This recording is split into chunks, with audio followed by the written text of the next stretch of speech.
We have another great program lined up for you today. We're going to start with Matt Kane, who's going to tell us about a really fascinating project that he has initiated in his part of the world. And it's a reflection of October being Economic and Community Economic Development Month. I think you'll enjoy hearing about his project. He'll be followed by Bill Parker, who will talk about the CART coins for Alzheimer's project, give us an update on that. And then we'll have Art McQueen, who will provide closing comments and a summary of last week's summit. So I think you'll enjoy the session, and we'll have time today for Q&A after Matt and after Bill as well. So let me start by introducing Matt Kane. He was a district governor in 2014-15. He and his wife met at Virginia Tech. They've lived in Raleigh, North Carolina for the last 30 years. He has a strong Rotary connection. They have a lot to do with Rotary exchange students. Both their children went on exchange programs, and they've hosted students from Argentina and Brazil. He served as his club centennial president in 2004-2005. He's chaired the grants committee for District 7710 for 3 years. And after his year as district governor, he founded an organization called Launch Raleigh as a club project to recognize North Raleigh's Rotary 50th anniversary. And along with their community partners, they've now empowered 130 underserved entrepreneurs to be more successful. Several of the graduates have formed a new Rotary club. Matthew created Launch My City as a template to help other communities replicate this amazing program that began with Rotarians in Detroit. So without further ado, Matt, the floor is yours. Great. Thank you, Peter. It was fun ahead of time to see so many smiling, familiar faces among the DG world. And thank you for checking in today to learn about Launch Raleigh. It is a program that I think will resonate with many of you all and your districts and your individual clubs, because essentially what we are offering is a recipe for your Rotary club or your Rotary district to help businesses in your communities that many of them have been impacted by COVID. And essentially what we've done, and let me first of all give credit to Rotary clubs in Detroit who came up with this whole idea. They called it Launch Detroit. And they said, you know, the best way to help support small businesses are to provide business training, microloans, mentors, and networking. And so that's kind of what we did in Raleigh. We did a needs assessment and determined, you know, this is going to be a program that can really help a lot of the underserved businesses in the Raleigh area. Next. And so what we determined is that we did not, as a Rotary Club, have the resources to do all this ourselves. That we knew. So instead, what we did is we said, let's go ahead and recruit some community partners outside the Rotary world. We need somebody to help run the education partner program. We need a community development partner to help identify people who would want to participate. We need a finance partner to run the loan program. We need a mentor program partner, and we need a city partner. And essentially that's what we did. We went to work finding organizations at our community that they said, you know, actually Rotary, we love to partner with you on this. Among other reasons is because we welcome Rotary to the table. And frankly, this is kind of our job anyway, to do these different roles. Next slide. Here's an example of our current class. This is now class 7. Our first class was in 2017. And as you can see, these businesses are really diverse. All kinds of men and women who are smart and savvy, but don't really have much of a business background. They apply to Launch Raleigh. I'll mention that this past cohort, we had 115 applications, for 20 slots. And the people who participate in this, one of the questions on the application is your family income $60,000 or less? And pretty much everybody that is in the program checks yes. And yet at the same time, almost all of these folks are college graduates. So in many cases, it's not that they can't be successful because they have a history of success, but they just don't have the business training to move forward. Next slide, please. So the first thing we do is we offer business training. We put them in a classroom, or during COVID times, we put them in a Zoom room, and we use a curriculum from Kaufman called Fast Track. And over the course of 10 weeks, they meet for 3 hours a week, and they cover things like, who is my target audience? How do I fit in the market? What do my competitors look like? How do I move forward? We focus a lot on finances because a lot of times people say, you know, I really love this business, but you know what I hate? I hate math. I hate the numbers. And many of you all who have been in business yourself say, understand that if you don't know numbers, you really don't know your business very well. Next slide, please. All these folks who are in this program are adults. And so as a result, we really need to have a program that focuses on adult learning. So when they're in the classroom, there is a lot of sharing. As a matter of fact, I venture to say that the most surprising part about the Launch Rally program to me was that they get maybe as much from each other as what we offer. We put them in a classroom for 10 weeks for 3 hours a week, but we also tell them they're going to put in 8 hours of homework outside class. And once they get in, they start sharing ideas, they start sharing experiences, and they really become friends and business partners. Next. One of the things that Rotarians have stepped up for in a big way are mentors, because when they finish with the curriculum, we recognize, all right, let's now help them get rolling with success. And what does success means? Different things to different people. But whatever it is, we'd like to say, we want the mentors to be there to help them along the way. And the mentor makes a 6-month commitment. And we don't really, sometimes the mentors will say, gosh, you know, I don't really know everything. I could never be a mentor. And we say, you don't need to know everything. They're not asking you the really hard questions. What they're saying is, how can I stay motivated? How can I find out the best way to find customers? And a lot of times it's really just having a good listening ear that makes a really good mentor. Next, please. The Chamber of Commerce has played a pretty big role in the success of our Launch Rally program, and they believe a lot in what we're doing and the results we've had, to the point that they offer a free 1-year membership worth about $475 in Raleigh to have a 1-year free membership in the Raleigh Chamber of Commerce. They also put them through a class on getting the most of their chamber membership.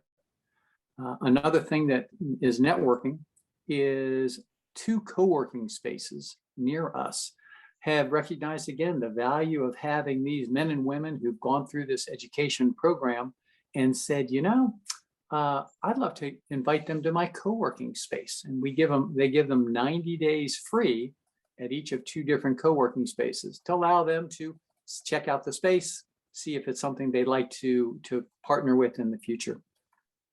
So networking ends up playing, as you might imagine, for those of you all in business, just a really important part of the equation. Next slide. Microloans we also make available to our graduates. Probably the one we focus on the most is a crowdfunding loan called From Kiva. And many of you all are familiar with Kiva because they started doing loans globally, internationally, and they realized, you know, our office is in San Francisco. Maybe we ought to be doing a lot of lending in the United States. The Launch Durham group have done far more of these loans than we have. but generally we make them available and people take a look at it and say, you know, okay, maybe it can help me move my business forward with a small loan. Next. So this is kind of the result after we've run our program now for 7 different cohorts.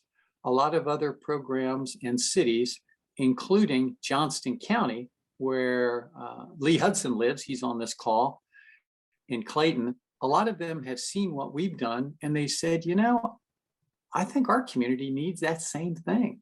And we think Rotarians would be a great way to initiate it, to find those 6 community partners, to find those folks who can really help us move businesses to the next level. And so as a result, all these different launch programs, we've helped them, but for the most part, they are completely independently run. And the main thing that links them is almost all of them are connected with a Rotary club in their community. And virtually all of them also take advantage of the community college that is our partner for education, called Wake Technical Community College. So as a result, each of these programs are up and running. In addition to this, we have 2 other launch programs that will be starting in our county in the next couple of weeks, next couple of months. There are also 4 or 5 launch programs in Detroit area, as well as some in Virginia and Eastern North Carolina. Next slide. And this is my final slide. And I want to make sure that you all understand that the program we've developed in Raleigh, we recognized early on, this could be a game changer for a lot of different communities. But if everybody has to start at square one, it's going to be pretty overwhelming. So instead, why don't we put together a website, essentially, called Launch My City. And on this website, we're going to put all the tools, pretty much everything we've learned at Launch Raleigh, put on one site so people can pull from a resource kit all the things to get rolling, basically, including a needs assessment document to determine, is this even appropriate for my community? We even make an effort to make the website itself available as a template for other communities that say, gosh, you know, this makes a lot of sense. But we don't want to create a website from scratch. So we give them the tools, and typically within about 3 to 4 hours, somebody's familiar with building websites can get their own website up and running. So as a result, the Launch Raleigh program, which was an idea, again, stolen from Detroit, stolen from Launch Detroit, is now open for business for Rotarians in zones 33 and 34. And Peter, I thank you for the chance to speak to the audience here and maybe answer any questions as well. Great. Well, thanks very much, Matt. We do have time for a few questions. Any questions for Matt before we go to our next speaker? I can't see you all, so please just shout out. Robert, is that you? Yeah, I wanted to ask Matt, I got this started in Detroit about 2013. And then you did it, what, 17 or 18? You've been doing it 3 or 4 years in Raleigh? Yeah, our first class was, we did planning in 2016, and our first class was 2017. Okay, the chamber, you know, a lot of us know people in the Atlanta Metro Chamber, Georgia Chamber. Is that initially a great group for a Rotary club or clubs to partner with to kick it off? Or? Absolutely. Yeah. I mean, what I tell people all the time is don't try to do this yourself. Right. Because list of 6 partners, when you invite them to the table and say, we've got this idea to help small businesses, you're asking people whose mission already is to help small businesses, and what they're doing, right. They're thrilled Rotary wants to step in that space. Thanks. Okay. This gives them a value add that they're trying to have for the local chambers. So Launch My City is the website? That's right. Okay, thank you. Matt, there are several questions about the cost. Can you address the cost of the program? The participants pay nothing. And here's another interesting trick. The more partners you gather, the less it costs, because they pick up the costs. So what I tell people is you can probably get a program up and running for about $2,500.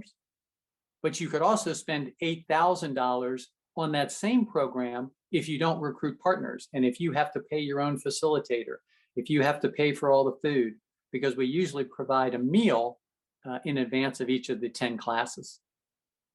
But generally, I think it's pretty affordable. We ended up starting this program with a district grant with money from our club, as well as 2 other clubs around our district.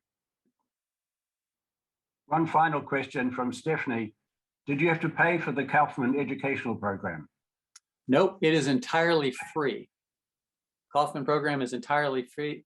The only person who gets paid in the launch program is the facilitator, because we feel like that person puts in a huge commitment each and every week.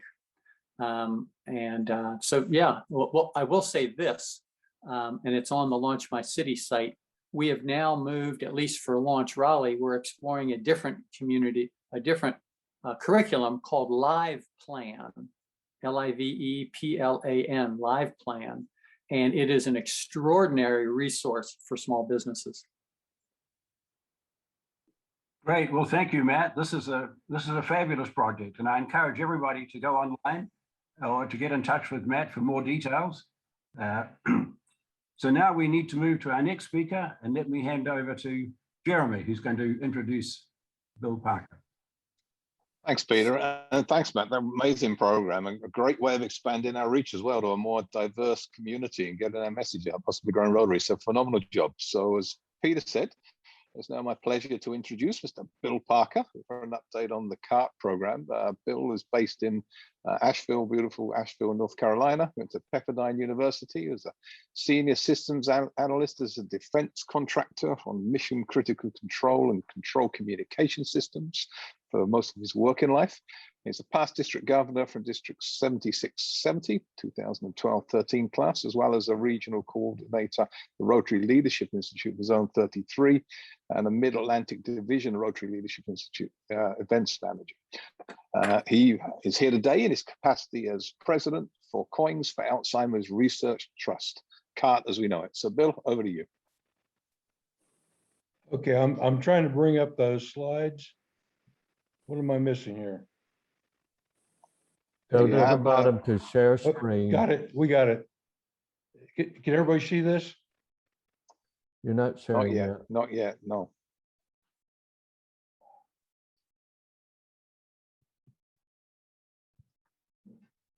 Bill, click on share screen. You should have a menu pop up. Pick your slideshow and highlight it in blue, and then press share at the bottom right corner. Okay.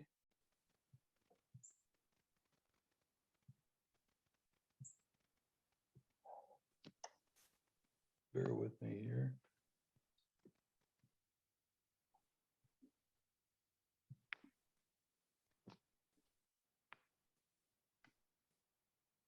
Go to the bottom right where we there you go. There we go. Actually, you're not in that. You're going to have to stop that.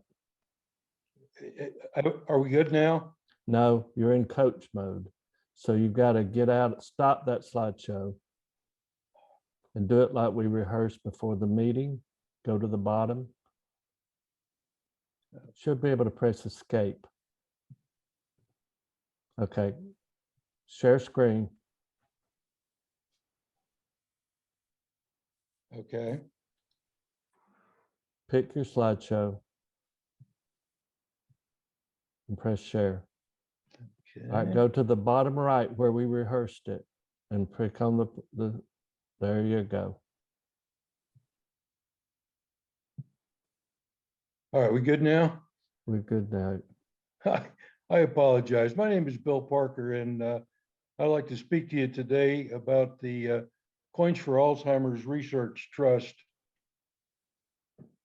Back in 1995, a Rotarian from Sumter, South Carolina, lost his mother-in-law to Alzheimer's. And he was looking around and he realized that the research on Alzheimer's disease had not been advanced much since 1907. We were essentially at the same point as we were way back then. And he thought, you know, I got to do something. So he was casting around for an idea and he thought, well, I'll raise money for research. But the way to do it was to do it low level, stealth-like, so that it would not interfere with monies that are already collected for foundation, for polio, or from the clubs themselves. So he got the idea of putting buckets out on the tables at every meeting and collecting pocket change. And that's where we started.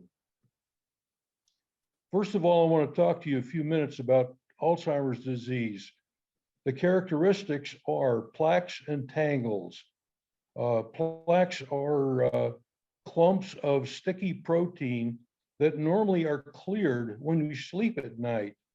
But for some reason or another, it stops being cleared and starts interfering with brain activity. Tangles are even more insidious. This is something that occurs within the nerve cell itself. Let me explain. First of all, you can see the slide here that the beta amyloid plaque starts interfering with the electric signals that are passed between nerve cell to nerve cell. More deadly is a tau tangle. Tau is a protein found inside the nerve cell itself, and it's like little railroad tracks. And on these railroad tracks come the food products, and out on these railroad tracks are waste products of the neurons' activity. For some reason, these railroad tracks become tangled, cease to function effectively, and when that happens, the cell dies and cannot be recovered. Here's the effects of Alzheimer's on the brain. You see the healthy brain on the left and the advanced Alzheimer's on the right. Here's one takeaway that you need to understand. Alzheimer's is insidious. It starts working on our brain almost 20 years before the first outward example of problems. So what we've decided is we've got to focus on treatment, because once the neurons are gone, they're gone, and you can't cure Alzheimer's. You've got to prevent it or you've got to treat it. So we are focusing on early diagnosis. A lot of our research goes into early diagnosis. Here are some examples of CART successes. Our very first CART grant for $100,000 was given in 1999, and our researcher discovered what's called LR11.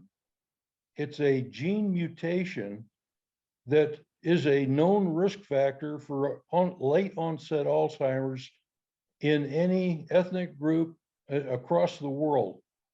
If you do a 23andMe now,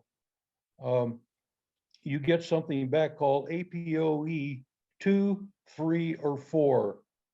APOE 2 means you're good to go, everything is looking great.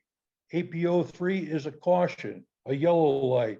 You are at a higher risk factor for developing late onset Alzheimer's. If you have an APOE 4, that's a red light. It's almost guaranteed that you're going to get late onset Alzheimer's disease. One of our CART grants discovered the very first in vivo diagnosis for Alzheimer's. Prior to this discovery, the only way to ensure that the person did in fact have Alzheimer's was at autopsy. And this discovery is now being used on a worldwide baseline study. A following year, one of our researchers discovered that the fluid in the eye is the same as the fluid in the brain. And the amyloid beta plaque develops in the fluid in the eye. And what she discovered was a chemical that is in an eye drop. You put it in the eye, you shine a light in the eye, and the amyloid beta glows, which is a very inexpensive but positive diagnosis for Alzheimer's. so you can start treatment immediately. This is an amazing result of CART's research. It's called the blood-brain barrier on a chip. We gave out a grant to a microengineer, the first and only grant to a microengineer. He created an artificial blood-brain barrier on a slide, and this is now being used to test permeability. As you're probably aware, the walls of the vessels, blood vessels in the brain, are more dense and impermeable to protect the brain from poisoning. This is a natural defense wall. But if you want to get drugs into the brain, you got to get it through the blood-brain barrier. So you have to, first of all, discover a drug that's effective against the amyloid beta plaque. Then you got to find out if it will go through the blood-brain barrier. With this discovery, our testing dropped from 3 weeks to 3 hours, and they are now using the same blood-brain barrier to research drug permeability for cancer of the brain. Here's the secret of success of the CART program. We don't solve problems, we bring leverage. We allow crazy ideas to be funded, and from these crazy ideas, with their success, there is tremendous follow-on funding. Like the first one I talked about, the LR11, cost us $100,000. Dr. Levy got 7.2 million, and then a $25 million grant. And Dr. Landreth got a $200 million grant, and Dr. Levine got a $250,000 grant, but got a $22 million follow-on. So we, in essence, primed the pump. Here's a quick rundown of the CART process. Every year we send out a call for proposals.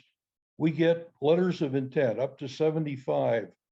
Our scientific review panel looks at that, selects about 10 or 15 of the most promising that will add the most to the total body of research on Alzheimer's.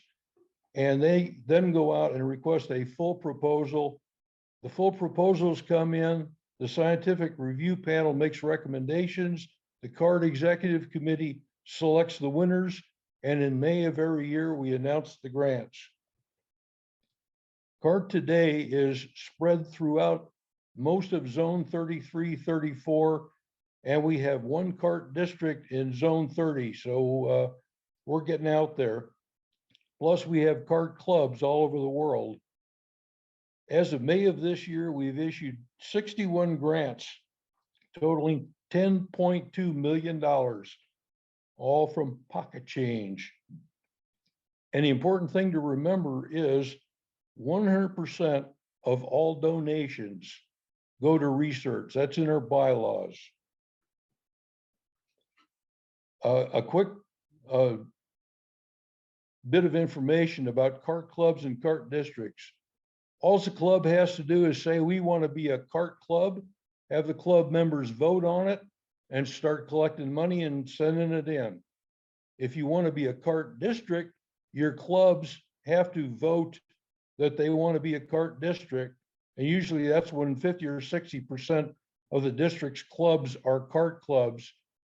Then once you become a district, a CART district, your district governor nominee is on the executive board, and the district has a district CART chair. So you have 2 votes on the CART committee. And there are currently 23 CART districts in zone 33, 33, and 34. All with these little blue buckets collecting pocket change. We are making a difference. And if you don't believe one Rotarian can make a huge difference in the world, think of Roger Ackerman and his crazy idea about collecting pocket change. Thank you. Thanks so much, Bill. That's a great update on where CART is. It just strikes me that that was the original in-person version of crowdfunding that you've developed there by putting the bucket up. But and also those crazy ideas appear to have been delivering great results. So we have a couple of minutes for any questions. Does anyone have any questions on CART? Looking in the chat box. None as yet. Any hands up around the room? Yeah.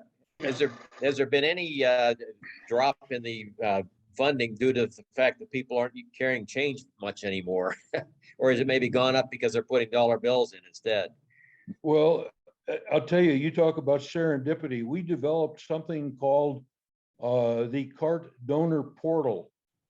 And that's www.mycartfund.org. We developed that last year just as COVID was forcing us to go to Zoom, and all of our blue cart buckets ended up in the supply closet for about a year. But with the donor portal, we are actually getting more money than we were getting from the pocket change that we collected in the blue buckets. But the blue bucket is still our traditional model, and it's our focus. I hope this answers your question. It does very well. Thank you. Good question, Barry. Robert, you've got a question. You're muted, Robert. Robert, you need to unmute. Okay. Rotary clubs are looking for programs, and we live now in the southern part of 6910.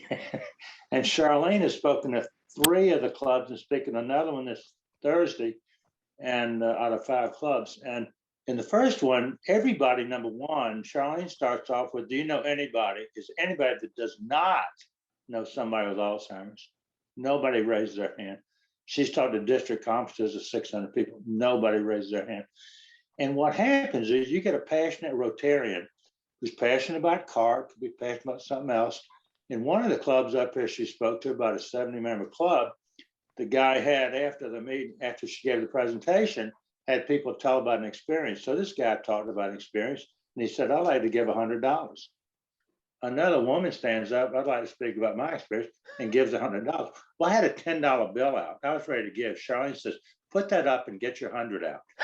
They raised over $1,500. And then in another club, my club, Dunwoody, she speaks and she says, by the way, if you raise 1,000, Robert and I'll match it with 1,000. Well, I don't want to suggest that to everybody, but they raised over 1,000. I mean, everybody knows somebody with Alzheimer's or some form of dementia. And I'm not trying to take away from any other Rotary program we do. You know, I'm trying to raise money for polio, but it's amazing how this touches somebody personally. And great presentation, Bill. Thank you. Thank you, Robert. Comments. Yep. Barton, you got Yeah, thank you, Jeremy. So again, great presentation from my side. Two questions. Help me understand how this research, which is so innovative, how does it fit into the lots of research being done by NIH and many others? So just how does it fit, or how does it differentiate itself? And secondly, if you had to triple the funding to CART, how would you do it? Let me address the first question. Our scientific review panel is made up of 3 of the world famous Alzheimer's research scientists, and they are tracking on a daily basis what's going on in the Alzheimer's community. And the Alzheimer's research community is really small. Also, we work with NIH. In fact, NIH supports what it is we're doing, and that's how we can find niches in the total research stream. We find areas that we can focus on. Like, for example, this May, we gave out a grant for the first lifestyle research, and we're looking at the impact of exercise on preventing Alzheimer's. And this is extremely innovative. We also funded a blood test that's going to, if successful, make it possible to detect Alzheimer's much earlier than any of the other methods that we have discovered. So enough on that. On the tripling the amount of research for Alzheimer's, I don't have a solution for that.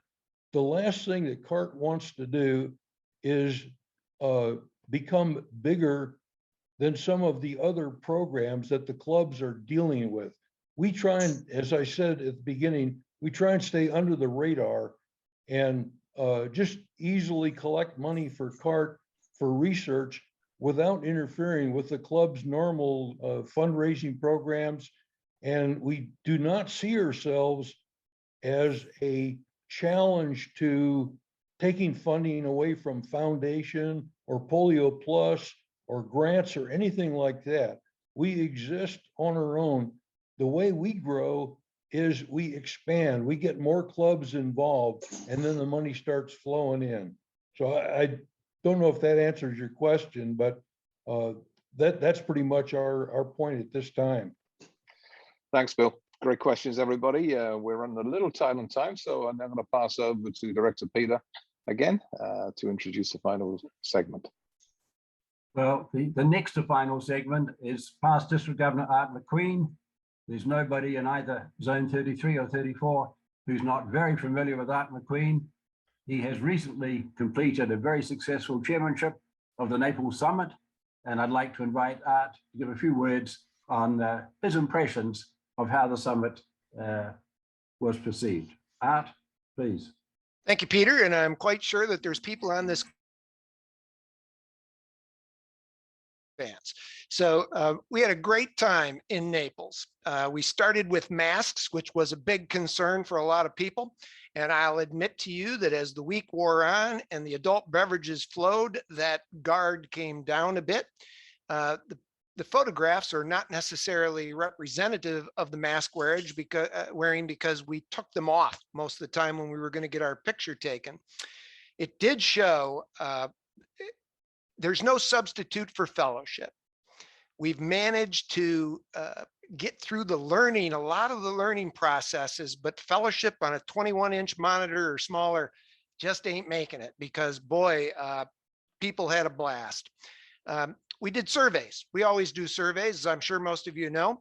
And first, a word about those surveys. Thanks very much for all of you that completed them. There were about 3 or 4% of you that had something negative to say. And I thought I would address those. And I said, why in the world am I going to worry about 3 to 4% when we had 95% plus that had an absolute blast? They learned a lot. They had class reunions, hospitality suites, drank some great scotches, had wonderful speakers, did the COL, had an incredible PDG forum and exchange in the PDG forum, and all of it apparently pretty safely.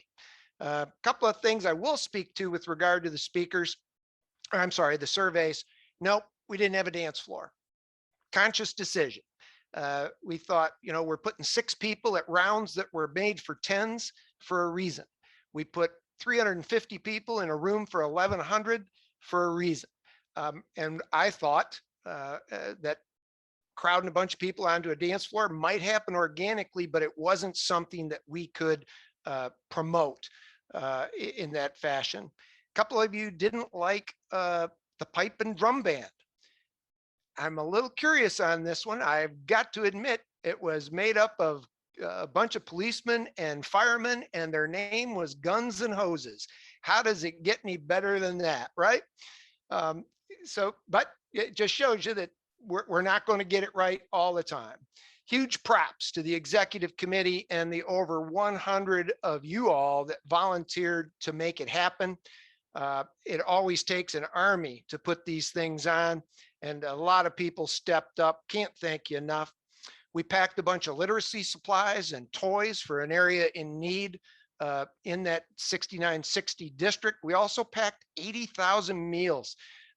Goal was 100, but we had spread out the room. Everybody wore masks. Everybody wore hairnets. Everyone wore an apron, gloves. And we got about 80,000 of them packed. The remaining 20,000 that we funded will be packed in the next 6960 meal packing event and stay in that area. Can't thank you enough. It scored extremely high on the survey doing the meal packing. We always question ourselves on that, but it was very highly scored as something that everybody got great value out of, and that's awesome. For those of you that didn't get to join us, I'm going to share my screen for a minute And if Marshall's on, I'm going to have him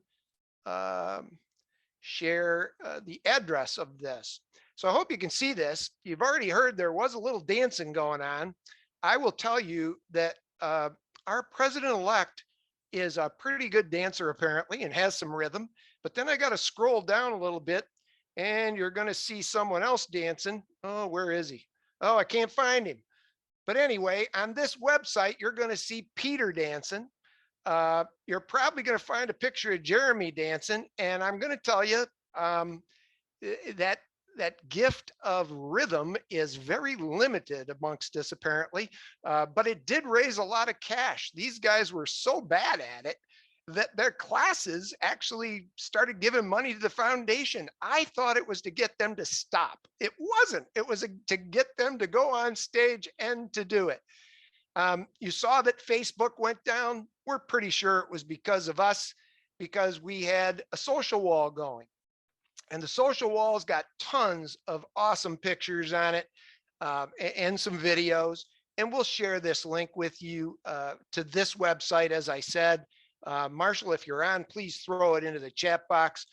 There's a photo album. The Morrises couldn't be with us this year. They decided it wasn't safe enough for them to come and join us. But we had Chris Henderson out of North Carolina who volunteered. He was also an emerging leader. He did an awesome job for us. And all of that's there, as are the recordings to our general sessions. They're also on there. Now, we've got a very limited AV/production team. It's, in essence, it is an army of one. And we want to thank Marshall Butler for doing that. Oh, Marshall is on and he put it on there. Thank you. And he did engage a number of members of his RPIC team to support him in the AV production. We lost the audio on a couple of those presentations and we didn't know it. And so most of the video is going to be awesome. You're going to be able to see it. It was streamed. And so I know that some of you were on there joining us in a virtual world and watching Jennifer speak, watching Barry speak, seeing a number of our general session presentations. We had a little bit of a challenge with some of our island folks. We walked that line of making sure they got negative PCR tests in the time frame required. We found that dealing with local medical is a little bit challenging if you're not a United States resident, but it got done to our knowledge. Everybody's healthy. They had a great time in a great facility with, I thought, some wonderful food. Some great folks took care of us. And frankly, we couldn't ask for more. And as soon as this little meeting is over, I am going to retire that virtual background that I've been using for about 14 months now and go back to just this bald head of mine and an office room. So we want to thank everybody that came. If you didn't make it, we hope to see you in Baltimore next year because getting the band back together for us and getting back in Baltimore, there just is no substitution for a bunch of people that truly love each other and love what we do and what we accomplish together for getting together.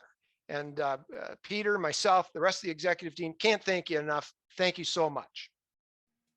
Thanks, Art. And I would like to echo everything that you said. This was a fantastic conference, largely because of your personal involvement and the involvement of so many dedicated executive committee members and others around the zones. This really was far more successful than I could ever have hoped. So great job. Before we finish, a quick presentation by 1 minute by Barry Gaynor on upcoming World Polio Day. Barry, are you still on the call?